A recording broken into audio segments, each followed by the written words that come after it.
नमस्कार दोस्तों, हमने अव्ययी भाव की परिभाषा देख लिया है और उस परिभाषा में कुछ उदाहरण भी थे। तो उदाहरणों की संख्या कम थी, चूँकि एग्ज़ाम में अधिकतर उदाहरण ही आते हैं। तो हम यहाँ पे कुछ उदाहरणों को देख लेते हैं, केवल उदाहरण बिना परिभाषा के।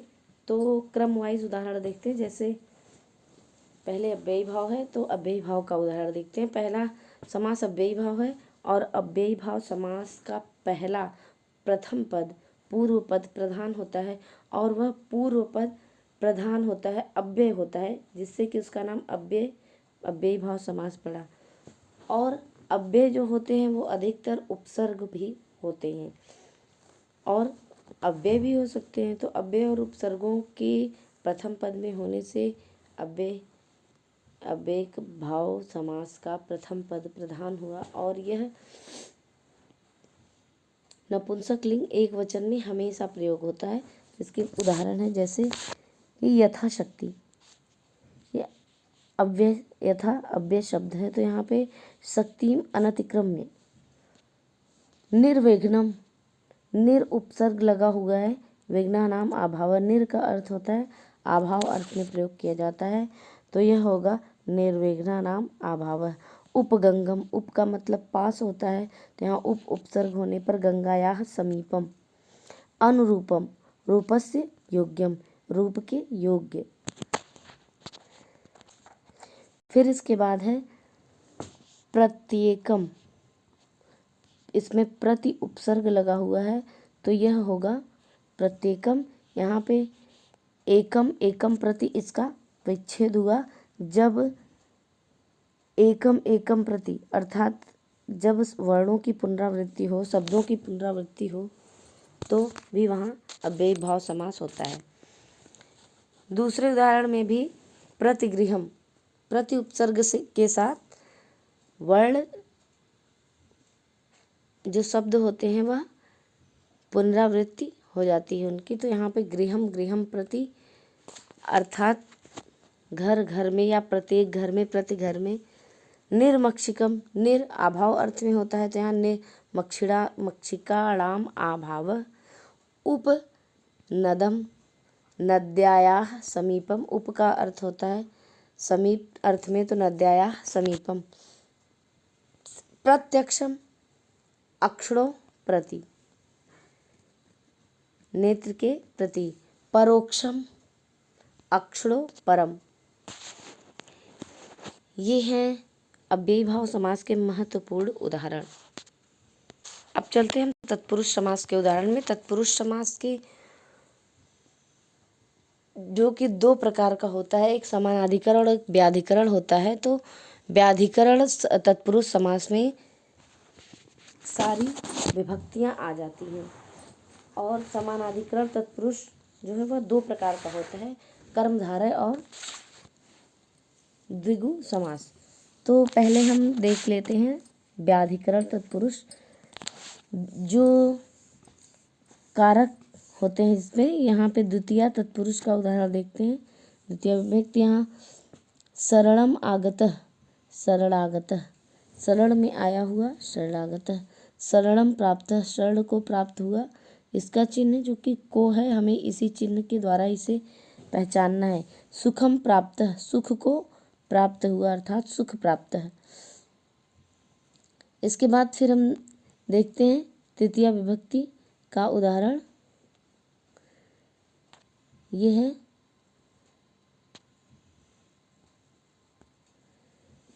पित्रायुक्त, पितृयुक्त, पिता से युक्त, इसका चिन्ह होता है से। तो यहाँ पे पितृयुक्त अर्थात पितृयुक्त है, पिता से युक्त। सर्पेण दृष्ट, दष्ट, सर्प दष्ट अर्थात सर्प के द्वारा जिसको डसा गया हो। सरेन वृद्ध, विद्ध, सर विद्ध। यहाँ पे सरेन मतलब बाण से मारा हुआ या वध किया हुआ। अग्नि नाम दग्ध, अग्नि दग्ध, आग से जला हुआ। धनेन हीन, धन से हीन। विद्यायाः हीन, विद्या से हीन। यहाँ तृतीय तत्पुरुष समास है। फिर इसके बाद देखते हैं हम चतुर्थी तत्पुरुष समास, जिसमें संप्रदान कारक होता है। संप्रदान के, को और के लिए अर्थ को बताता है। तो यहाँ हमें इस शब्द में यह अर्थ दिखेगा, इसका जो चिन्ह है वो दिखेगा। इसका चिन्ह होता है को और के लिए, यही दो इसके चिन्ह होते हैं। तो इसमें क्या है, भूताय बलि अर्थात भूत बलि या भूत को बलि, दानाय पत्पात्रम दान के लिए पात्र, यूपाय दारु यूप के लिए दारु, स्नानाय इदम स्नानार्थम अर्थात स्नान के लिए, तस्मै इदम उसके लिए यह।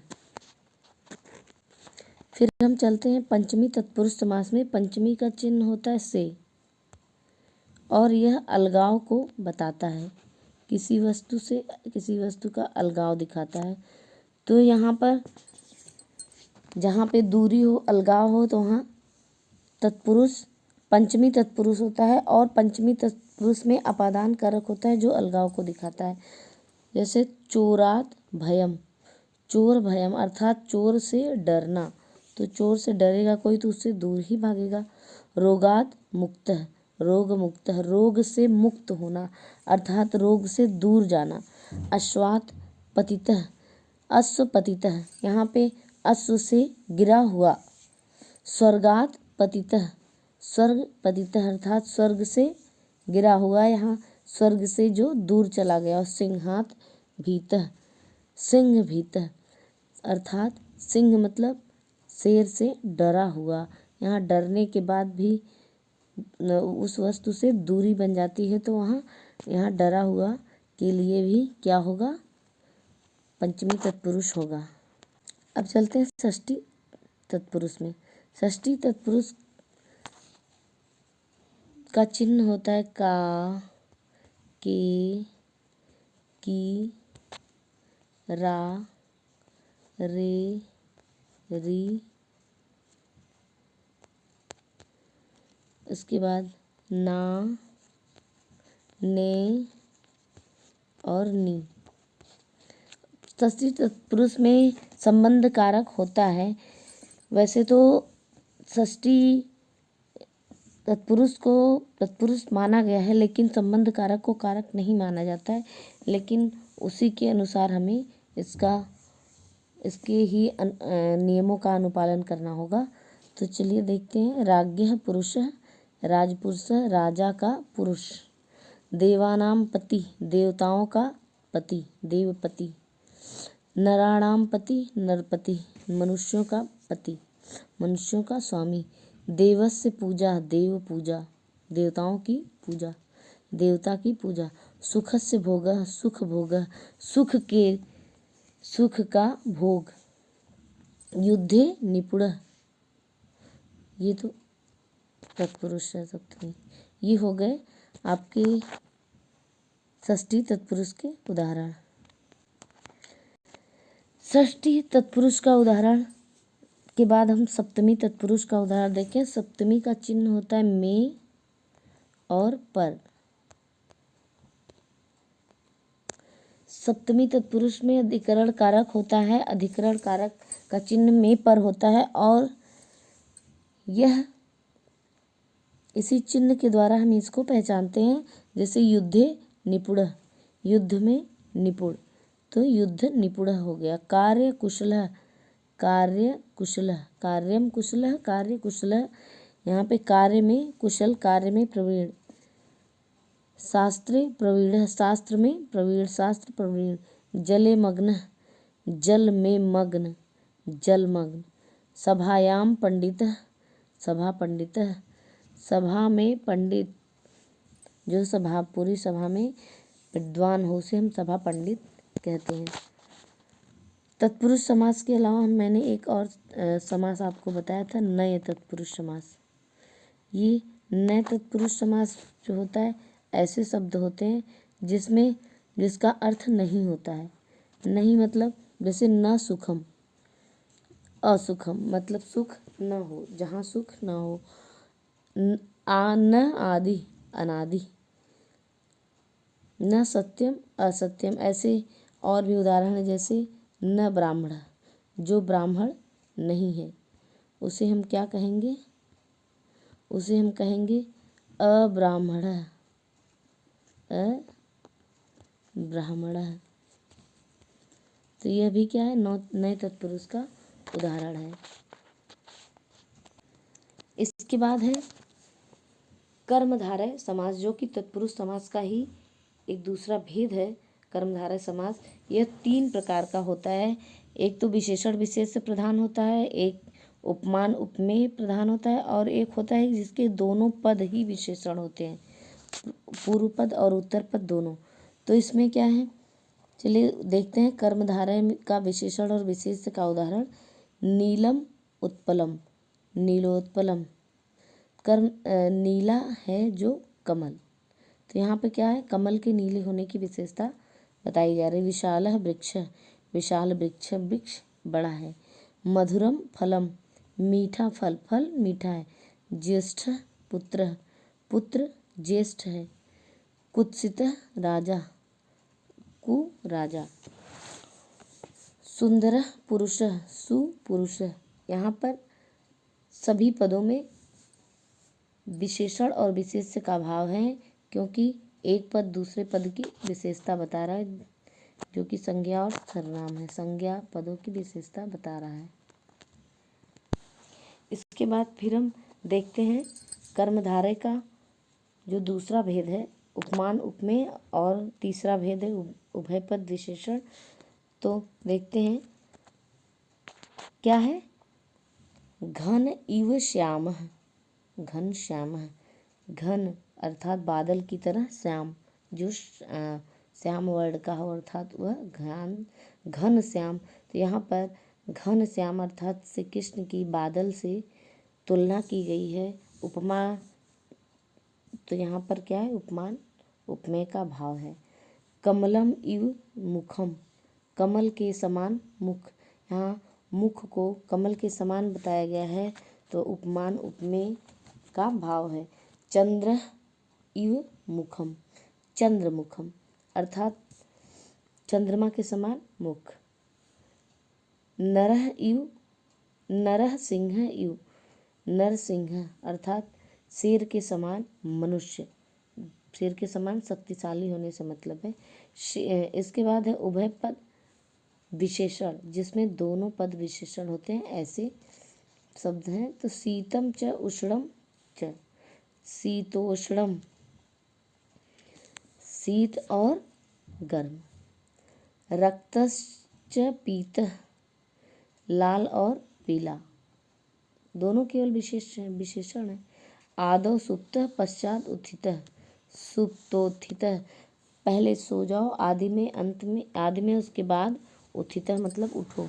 तो यहाँ भी दोनों पद क्या हैं, विशेषण हैं। अब चलते हैं द्विगु समास के उदाहरण में। द्विगु समास क्या होता है, इसका पूर्व पद जो होता है संख्यावाची होता है। यहाँ पे है सप्तानाम दिनानाम समाहार, अर्थात सप्त दिनम, यहाँ 7 दिनों का समूह क्या हो जाएगा, सप्त दिन। पंचानाम पत्राणाम समाहार, पंचपात्रम, 5 पात्रों का समूह अर्थात 5 पात्र। त्रयाणाम भुवनानाम समाहार, त्रिभुवन, 3 भुवनों का समूह अर्थात 3 लोकों का समूह। इसके बाद फिर है पंचानाम रात्रिनाम समाहार, 5 रात्रों का समूह। चतुर्णानाम युगानाम समाहार, चतुर्युगम, यहाँ पे 4 युगों का समाहार है। चतुर्युग है, पूर्व पद में सभी वर्णों में संख्यावाची शब्द आए हुए हैं।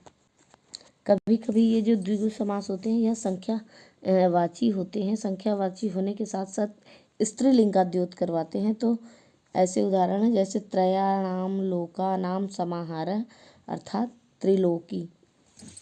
पंचानाम वटानाम समाहार, पंचवटी। सप्तानाम शतानाम समाहार, सप्तवती। अष्टानाम अध्यायानाम समाहार, अष्टाध्यायी। यहाँ पे सभी वर्णों को स्त्रीलिंग इसलिए बताया गया है क्योंकि इन सभी में ईकारांत वर्ण हैं, और अधिकतर हम हम देखते हैं कि जहाँ पे ई कारांत दीर्घ ई हो वहाँ पे स्त्रीलिंग ही होते हैं, इसलिए इन्हें भी स्त्रीलिंग ही माना गया है।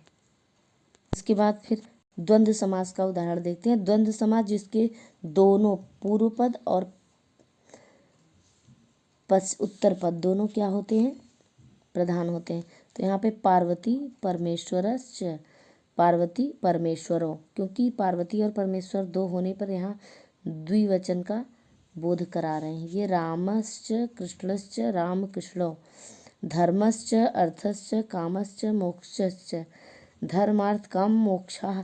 यहाँ पर तीन शब्द होने के कारण ये बहुवचन का बोध करा रहा है, इसलिए यह बहुवचन के शब्द हो गए। सीता रामश्च, सीता रामो, पुत्रश्च कन्या च, पुत्र कन्ये, कन्या स्त्रीलिंग है, इसलिए स्त्रीलिंग का द्विवचन जो होता है होगा कन्या का, वो कन्नी होगा। राधा च कृष्णश्च, राधा कृष्णो, तो यहाँ पे क्या हो गया, द्विवचन के बोध करार। फिर है धनश्च जनश्च यौनश्च, धन जन यौवनानि, मतलब धन जन और यौवन ये अंतिम वर्ड जो है यौवन वह नपुंसक लिंग का है, तो नपुंसक लिंग का बहुवचन यहाँ पर प्रयोग होगा। जहाँ पर अनेक वस्तुओं का समाहार दिखाया जाता है वहाँ भी द्वंद्व समास ही होते हैं। द्वंद्व समास की प्रधानता होती है। आहाराश्च निद्राश्च भय एताम समाहार, इन सभी का समाहार जो है आहार निद्रा भयम। पाणि च पादौ च, पाणि पादम, यवाश्च कड़श्च, यव चड़कम, पुत्रश्च पौत्रश्च, पुत्र और पौत्र। इसके बाद हम बहुब्रीहि समास का उदाहरण देखते हैं। बहुब्रीहि समास में क्या होता है कि ना तो इसका पूर्व पद प्रधान होता है ना तो उत्तर पद प्रधान होता है। बहुब्रीहि समास का दोनों मिलकर, पूर्व पद और उत्तर पद मिलकर एक तीसरे पद का निर्माण करते हैं, जो वही तीसरा पद ही प्रधान होता है। तो यहाँ पर देखते हैं उदाहरण। महांतो बाहु यश सह, तो इसका शब्द जो बनेगा वो होगा महाबाहु, मतलब जिसकी भुजाएं बड़ी हों वह, अर्थात विष्णु। 10 आननानि यस्य सह, 10 मुख हैं जिसके, तो उसे हम दशानन कहेंगे। दशानन हम किसको कहते हैं, रावण को, तो यह रावण का उदाहरण हुआ। पीतम अंबरम यस्य सह, पीला वस्त्र है जिसका, तो उसे वह कहलाएगा पीताम्बर, और पीताम्बर हम किसे कहते हैं, श्री कृष्ण जी को। चत्वारि मुखानि यस्य सह, जिसके 4 मुख हो उसे हम कहेंगे चतुर्मुख। अब चतुर्मुख किसे कहते हैं, चतुर्मुख हम ब्रह्मा जी को कहते हैं। चक्रम पाणौ यस्य सह, जिसके चक्र पाणी में चक्र हो, तो किसके पाणी में चक्र होता है, विष्णु जी के। इसके बाद फिर है उदाहरण, नेक्स्ट क्या है, शूलम पाणौ यस्य सह, शूलपाणी, जिसके हाथों में त्रिशूल हो उसे हम क्या कहते हैं, शूलपाणी। तो शूलपाणी त्रिशूल लिए हुए कौन रहता है, वो है शिव जी। चंद्र इव मुखम यस्या सह, चंद्रमा के समान जिसके मुख हो उसे हम क्या कहते हैं, चंद्रमुखी। और वह चंद्रमुखी कौन होता है, एक नारी होती है, स्त्री होती है। पाषाणवत हृदयम यस्य सह, पाषाण के समान है जिसका हृदय होता है उसे हम पाषाण हृदय बोलते हैं, और वह पाषाण हृदय पुरुष को कहा गया है, पत्थर दिल जिसे कहते हैं। कमलम इव नेत्रे यस्य सह, कमल के समान नेत्र है जिसका, उसको हम कमल नेत्र बोलेंगे। तो कमल नेत्र कौन हुआ, सुंदर आँखों वाली। चंद्र शेखरे यस्य सह, चंद्र जिसके शिखर पर है वह चंद्रशेखर कहलाता है, और वह चंद्रशेखर होगा कौन, भगवान शिव।